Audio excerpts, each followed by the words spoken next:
Hi, I'm Max Bergman. And I'm Donatien Rui. And this is The Eurofile, a podcast where we look at Europe through a Washington lens.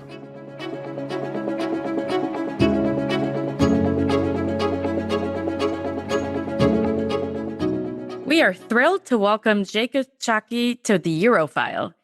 Jacob is Senior Research Fellow at the Center for European Reform, where her work focuses on EU institutions, elections, rule of law, and democracy.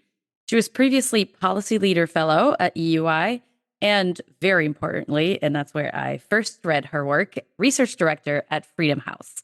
Her expertise on Hungary's democratic backsliding and the challenges facing liberal democracy in the region, I think makes her the perfect guest to preview what many, including some of us here at CSIS, are calling the most consequential election in Europe this year. Jacob, welcome to the show. Thank you. Glad to be here. So there's a lot going on, and every day brings new news out of Hungary. But basically, big picture here, on April 12th, Hungarians are going to the polls. And as we said, it's a really consequential election. But can you tell us why it's portrayed that way, and why is it such an important election? Yeah, of course. I agree with you that this is an important election, and not just because I have been following Hungary for very many years, let's just put it that way, but also I think for two reasons. On the one hand, one is that it is such a symbolic election because Orban has been a standard bearer for illiberalism for 16 years at this point. In some sense, he was Trump before Trump. And so a defeat for him would have high symbolic value and perhaps would signal a change in trends. I like to think of Hungary as a trendsetter, partly because its democracy has been more fragile. And so we could see things earlier in Hungary than in other countries. But it's unclear if this will work in the other direction as well. The other reason I think it's important is from an EU perspective, because the EU needs unanimity on certain issues, mostly on issues related to foreign policy. And Orban has blocked files. And up until now, he has folded most of the time on these files, whether that was sanctions against Russian companies or individuals or support for Ukraine. But it doesn't look like that is happening right now when it comes to the 90 billion loan to Ukraine.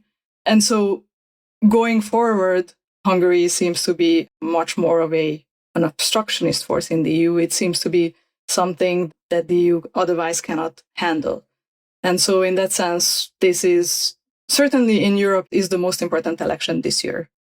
Jacob, maybe you could give us some background about why it appears that Viktor Orban is on the precipice of losing. Why is he in trouble?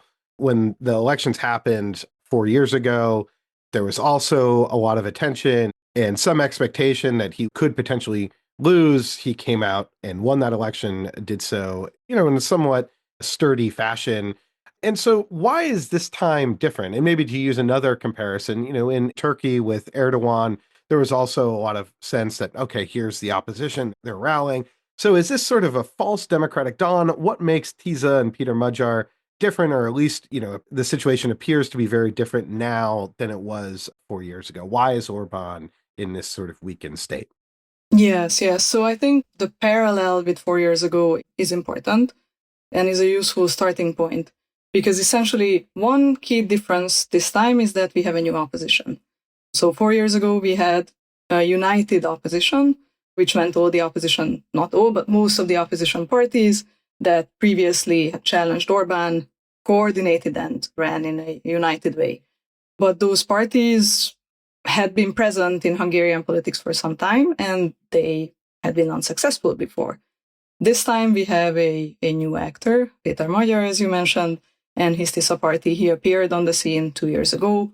So a very new actor whose promise is quite different, or somewhat different from the previous opposition parties. I mean, he promises that he's not Orban. In that sense, it's similar to the rest of the previous opposition. But otherwise, his ideology and his background is different. He's a more conservative politician, and he comes from Fidesz or a former Fidesz's ranks. So that is one difference. The other difference is the economy. And I think we shouldn't underestimate the importance of this, because essentially Fidesz had been riding on an economic growth for 10 plus years, and that is no longer the case. So after COVID and then after the war broke out, Hungary's economy started, well, let's just say sputtering. And if we compare with the previous cycles, essentially this is the first 4-year cycle where there has been no GDP growth or close to zero. Previously, there was growth as much as 13%. And so this really matters because it means that people don't necessarily feel like that their lives are improving. And Hungary's inflation was I think it was the highest in the EU 2 years ago. So in fact, it's not just that they don't feel that their lives are improving, but what they are feeling is that everyday life has become harder. I would say that these are the two key differences that allow the opposition, or Péter Magyar, to really have a shot at winning this time. Observing from the outside, the corollary to this economic stagnation also seems to be that there's more access to at least information about how other people are doing really well in Hungary. People around Orban in particular, his friend from school, his son-in-law, all the people who are getting contracts while people see their own paychecks not getting them as far. I'd love to hear a little bit more your description of how Orban has consolidated not just political power, but also economic power over the last 16 years, because oftentimes when we think about corrupt systems, corruption is upstream of a lot of degradation of public services, things that we're hearing about Hungary on the hospital system, for example, healthcare. So can you walk us through how that has happened? Right. So, corruption has been an important part of the story, but I would say that up until now, corruption has often been seen as a fact of life in Hungary. And so up until now, it was not something that politically opposition parties or leaders could really take advantage of. Because I think I would say that there has been a kind of a tacit agreement between some voters and Fidesz that, there is something that is left over in people's pockets, and then there is something that goes into Fidesz's pockets. And as long as there is something in people's pockets, they are willing to overlook that. And I think the issue is that right now it seems like that agreement is no longer working. And so that's why corruption is playing a more important part. But I don't want to say with this that that it's not important. And certainly what Orban has done is that he has centralized corruption. So corruption previously was part of Hungary's political system, but it was more decentralized. And Orban changed that and really started channeling money into building up essentially this hinterland. And that consists partly of loyal businessmen, and as you mentioned, acquaintances, friends, family members of Orban. In fact, I think a few days ago, the FT published a good article that showed that I think in the past 16 years, loyal businessmen have received contracts to the tune of 28 billion euros, which is a massive sum. I think, in fact, this is almost equal to the money that Hungary has received in the last 7-year period from the EU. Now, obviously, this is not all from EU money. This is also from Hungarian state contracts. But it just really shows you the amount of funding that has been channeled into essentially building up this hinterland. And so this kind of economic power outside political power is something that was unknown in Hungary before. I think it's more similar to countries like Georgia in the South Caucasus. And this is certainly a question that if there is a change in power, what happens to this economic power that had been amassed? And I think it's unclear at this point what could be done with the money. Let's maybe turn to the election. Hungary has gotten a ton of attention here in the United States, really over the last decade. that kind of Orbanization of America is sometimes talked about with the Trump administration, with kind of an illiberal government here in the US trying to roll back democracy, or at least that's the accusation. But it seems like we have Magyar really emerging despite the fact that the political playing field is sort of tilted against him. This is an election that seems like it kind of has everything in terms of dramatic scandals. Like Hollywood could make a field day. There's Russian interference or allegations of Russian interference. There's talk of sex tapes. There's, the intelligence services getting involved. What is happening right now in the election? Maybe give us a state of the race. How is this playing out? Is Orban, making gains, or is any of the punches that he's trying to land against Magyar, are they landing? It feels like Magyar is sort of very much sort of deflecting everything that's coming at him. Maybe describe what's happening in the race currently. I mean, I agree with you that it feels like there's something happening every day, and there is a new scandal that is taking place. I think it was at the same time expected, because we are really in the home stretch, in the final, few days, weeks. And I also think that in that sense, it's not dissimilar to other elections, other recent elections. I mean, if you think of Romania's presidential election that was in the end cancelled, which resulted in a massive shift at the very last moment, I think, sadly, this is the new reality that we are seeing these days. That elections are filled with scandals, with AI videos, with smear campaigns, with potentially sex tapes. So in that sense, I don't think the Hungarian election is an exception. As you mentioned, we are seeing foreign interference. In that sense, it's somewhat of an exception, obviously, because it looks like that foreign interference is favoring the governing party. And that certainly hasn't been the case in the other countries mentioned.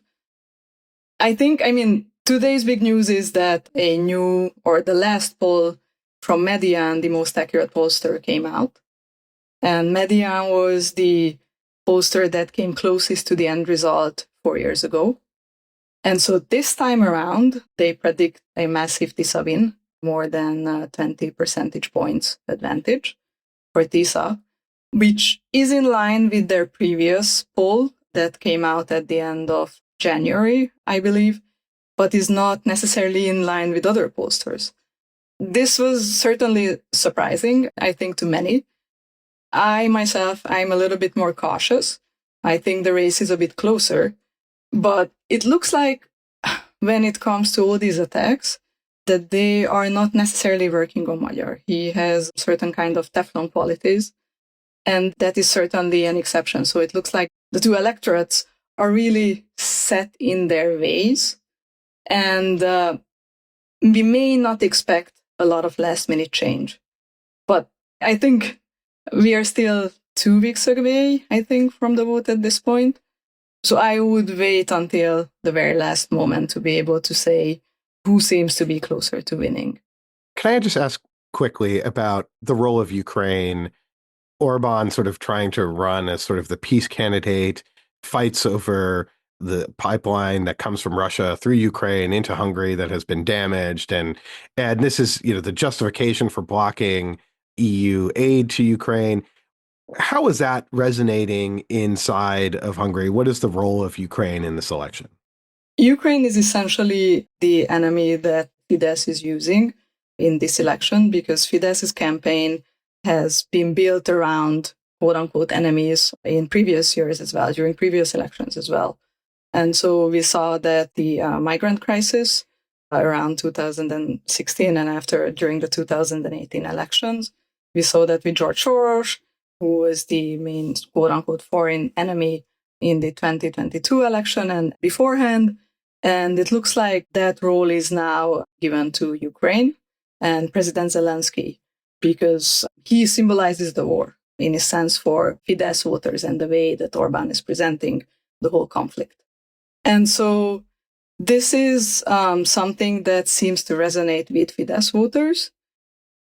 At this point, it doesn't look like that it resonates with the TISA voters, although I would say Péter Magyar is not exactly very friendly towards Ukraine. He seems to be more pragmatic on Ukraine, and his program, on the foreign policy part of his program, in fact said that Hungary doesn't agree with the accelerated accession for Ukraine and that Hungary would call a referendum on Ukraine's accession to the European Union.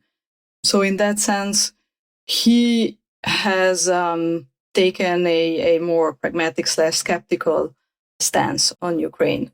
And I think that is partly because at this point, if he wants to reach Fidesz voters, obviously he cannot be supportive of Ukraine. But this is one of the main campaign topics. The other is obviously living standards. And as long as Fidesz can keep the focus on foreign policy, it has a shot at winning, or a much better shot at winning, than if the focus was much more on issues around living standards. We've also seen a lot of reporting, and Max hinted at that too, about Russia's actions or interference in the election at the moment. We're seeing a lot of support from the US administration. Obviously, President Trump has sent 2 different endorsements for Orban. We know the vice president might travel to Budapest pretty soon, a little bit before the election. How important do you think the role of these actors is in the campaign? Is it resonating with voters? And I'm curious in particular if you have any thoughts about what Magyar's relationship with Washington would be. So I think on the role of these visits, I don't think this kind of foreign policy related topics that they resonate with voters outside of Fidesz's core electorate. For them, obviously, it's important that Orban is this global player. And, just a few days ago, many of the far-right leaders visited Hungary, from Marine Le Pen to Abascal and everyone else. And so for Fidesz's core electorate, this is a sign of strength, that people are coming to Viktor Orban and he is still a global player that matters. Otherwise, you mentioned that there might be a visit by J.D. Vance.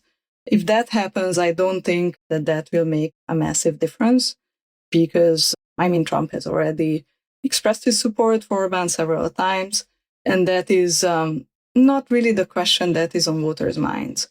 They tend to focus on domestic issues or the war. So there are these 2 key topics. When it comes to your question on Magyar's relationship with the US, actually, that's a very interesting question because I don't think we have seen much on that. So when it comes to TISA's foreign policy, their current foreign policy lead is Anita Orbán, no relation to Viktor Orbán, who comes from the private sector, but previously worked for Fidesz. At a point, she's conservative, and she worked on energy diversification. And so I think she would probably have the ability to have a good relationship with the US government. But then, of course, that also depends on openness on the side of the US government. Otherwise, Magyar did not say much about the US. And Anita Orbán also focused mostly on Hungary's neighbors, so the regional relationship, and EU funds in the foreign policy part of TISA's program. So there wasn't a lot of discussion on this relationship. Maybe just a quick follow-up there. Is Trump popular in Hungary? We've sort of been seeing the quote-unquote Trump effect in various elections around the world. Canada was the most evident, where the liberals sort of were destined for defeat. Then Trump got sort of involved in the election. Now Mark Carney is Prime Minister of Canada. And so I'm curious, is Trump popular at all in Hungary? Does that help Orban? And then also if you could talk a bit about the Russian role and how's that playing? Is that a concern? There's been reports about Russian actors on the ground from the Kremlin to try to use political interference mechanisms to support Orban. How do you see that playing out? So neither Trump nor Putin are very popular in Hungary. I think that obviously among, again, Fidesz's core electorate, Trump is somewhat popular. Putin, not so much, but more popular, I think, than Zelensky. But these are not necessarily the most important parts. I think at the same time, there is this curious effect that Trump's presidency hasn't necessarily been the boon to Hungary that Orban announced, that he heralded, and that he expected. Because when it comes to the economy, tariffs have hurt Hungary's economic prospects, obviously. And then, I mean, the current energy crisis is certainly not something that is good for Hungary's economy. There is also a double taxation treaty that the Biden administration withdrew with Hungary, and there is no movement on that either. So that double taxation treaty is missing.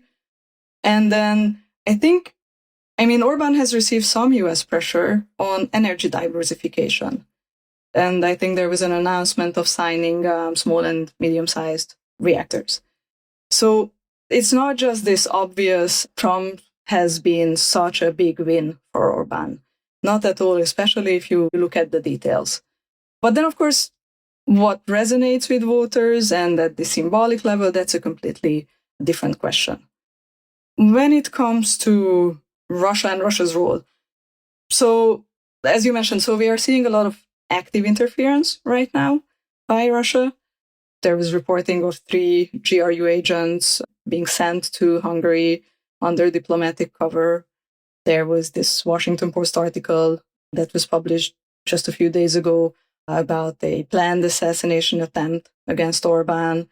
We are seeing this information circulating also about this quote-unquote assassination attempt, despite the publication of the Washington Post article. And then there was this curious case of seizure of Ukrainian money transfer.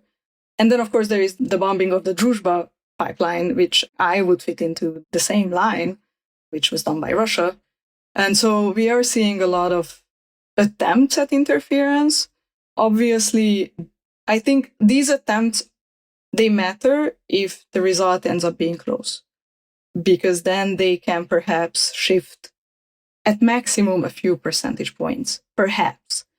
But really, a lot depends on framing, how many people are reached by these attempts, and whether political actors can frame them right before the election.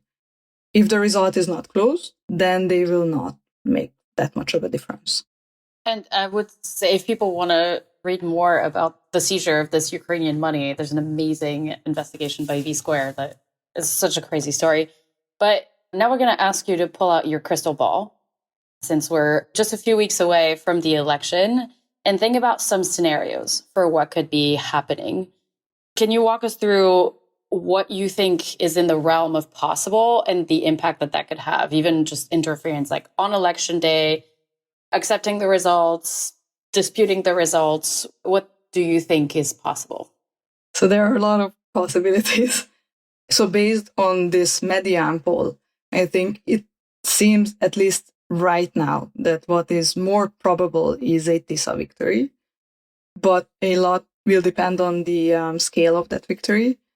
I think if it's a comfortable majority, and of course, if it's a supermajority, then there is a chance of actual change afterwards. And I find in that scenario unlikely that Fidesz would be unwilling to give up power, because that just shows that TISA has such popular support that it just doesn't make sense in that case for Fidesz to try to hold on to power.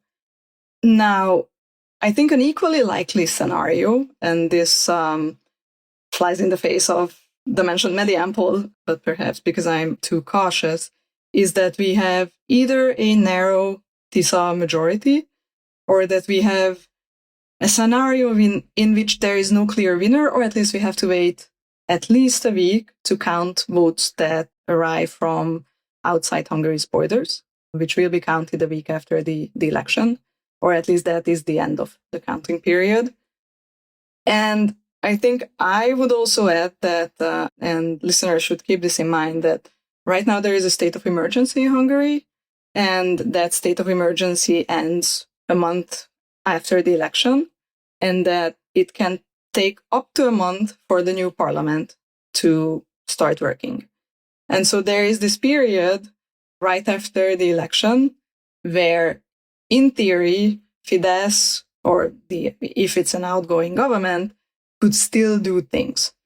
Now, obviously, for them to do things, it only makes sense if the result is very close. And I don't want to go into very crazy scenario building, but theoretically, they could also change the constitution and make Orbán president. I think that's unlikely, but theoretically, it's possible. I think what may be more likely in that scenario is that we have a chaotic period, chaotic few weeks, and a lot of political wrangling, further polarization. And that in that case, even if TISA wins, if it's a narrow majority, then Fidesz will work on coming back as soon as possible. And there are certain ways for Fidesz to undermine a new TISA government. These include, for example, the president sending laws to the Constitutional Court. The president is a Fidesz ally. The Constitutional Court is tagged with Fidesz allies. This is not a veto power, so the Constitutional Court in that case has to make a decision in 30 days. But these could, slow down lawmaking. And then there are certain ways to trigger early elections, but that would come later with the adoption of the budget next year. So I think this would be my other plausible scenario, that there is a either no clear winner or a narrow TISA majority, in which case we may not see for a few weeks what happens, and then we may have a very difficult period with a government that is perhaps not as stable as people would like it to be. Let me ask you, because one of the things that I've been hearing in sort of discussions with some Hungary watchers, oftentimes not Hungarian, but look at this situation, look at the palace that Viktor Orban has sort of built for himself outside of Budapest. Look at the corruption that we sort of talked about and how you have this entire, for more than a decade, a kind of corrupt system built around him, and say, this is a guy that can't lose.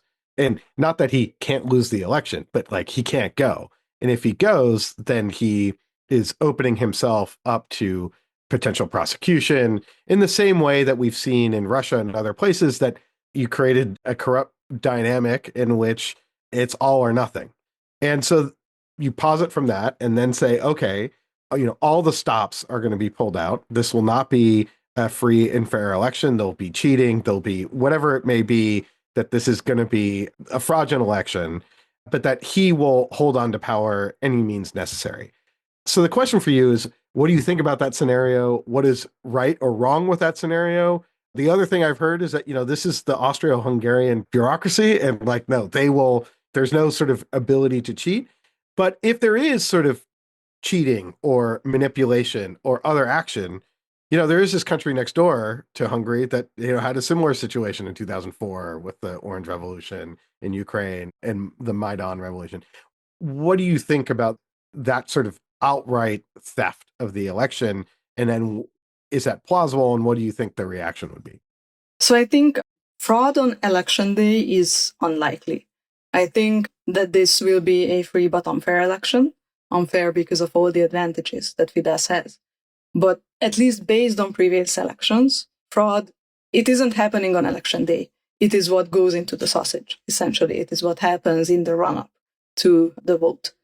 Because 4 years ago, there were civil society monitors in every district, and it turned out that there were irregularities, there were problems, but there was no, large-scale cheating. So in that sense, Orban cannot pull out all the stops. At the same time, I agree with you that he has a lot to lose, and he cannot necessarily just afford to leave. At the same time, I think where the logic of this explanation that you posited goes awry is that, or at least I believe, that if Orban is defeated by a popular majority, by enough people, then I don't see him clinging on to power. I think in that scenario, he would leave and he would hope to come back. Then, we have seen comebacks from politicians in the region. Robert Fico is back in power. Andrej Babiš is back in power. Obviously, they had not rigged the system to the same extent, and then next year, perhaps Law and Justice will be back in power. So I think it's just more logical in that scenario for Orban to make life as hard as possible for the new government and then come back and then perhaps, be in power for another 10, 15, 16 years. So in that sense, Hungary is not Belarus. And I think that is still a difference. and is a meaningful difference. I think that's a pretty hopeful message to leave this conversation on. Jacob, thank you so much. There's so much more we could be talking about, but hopefully we can stay in touch ahead of the election and afterwards as the group of observers that we are waiting eagerly for the results. Thank you.